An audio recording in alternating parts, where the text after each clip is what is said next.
নোয়াখালীর মূল ভূখণ্ড থেকে যেই জনপদে যেতে দুইবার বদল করতে হয় নৌযান, সেই যোগাযোগ বিচ্ছিন্ন নিঝুম দ্বীপে এখন জ্বলছে বিদ্যুতের আলো। আর এই আলো পাওয়া যাচ্ছে কম খরচের সৌর বিদ্যুৎ থেকে। দক্ষিণ এশিয়ায় প্রথম পরীক্ষামূলকভাবে এভাবে বিদ্যুৎ উৎপাদনের নতুন পদ্ধতি চালু করেছে টাওয়ার নির্মাণকারী প্রতিষ্ঠান ই.কো। ভবিষ্যতে আরও দুর্গম অঞ্চলে টাওয়ার বানিয়ে উন্নত যোগাযোগ প্রযুক্তি চালুর পরিকল্পনা আছে এই প্রতিষ্ঠানটির। হাতিয়ার নিঝুম দ্বীপের বাসিন্দা মেহেরাজ সন্তানদের রাতের পড়াশোনার জন্য দীর্ঘদিন ব্যবহার করছেন সৌরবিদ্যুৎ, কিন্তু বৈরী আবহাওয়ায় রোদ স্বল্পতায় বেশিরভাগ সময় পর্যাপ্ত বিদ্যুৎ মেলে না।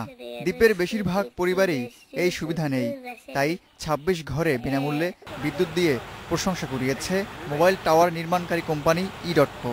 এতে ভালো সুবিধা পাচ্ছি আমরা, ৩-৪টা বাতি জ্বালাই এখানে, এরা কোনো টাকা পয়সা নেয় না। এরা কারণ দিছে এটারা কারণ এই বাতিটা ঠিক মতো চলে। বর্ষার সময় আমাদের সোলারগুলো চলে না, এটার কারণে আমাদের সোলার চলে বা আমরা আলো পাইতেছি, আমাদের বাচ্চারা লেখাপড়া করতেছে।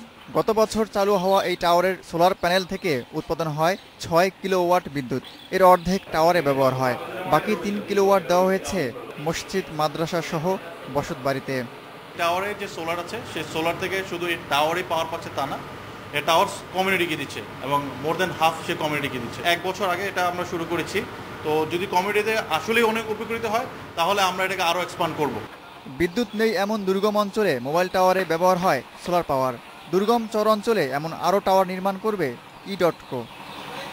উপকূলীয় এলাকায় সৌরবিদ্যুতের মাধ্যমে টাওয়ার নির্মাণের ফলে একদিকে যেমন রক্ষণাবেক্ষণ ব্যয় কমছে, অন্যদিকে এসব টাওয়ার থেকে আসা বাড়তি বিদ্যুৎ সরবরাহ করা সম্ভব হচ্ছে আশেপাশের গ্রামে। এর মাধ্যমে দুর্গম এই চরের মানুষ পাচ্ছে দ্রুতগতির মোবাইল নেটওয়ার্ক সুবিধা। Abdullah Mamun, independent news, Nijhum Dwip, Hatiya.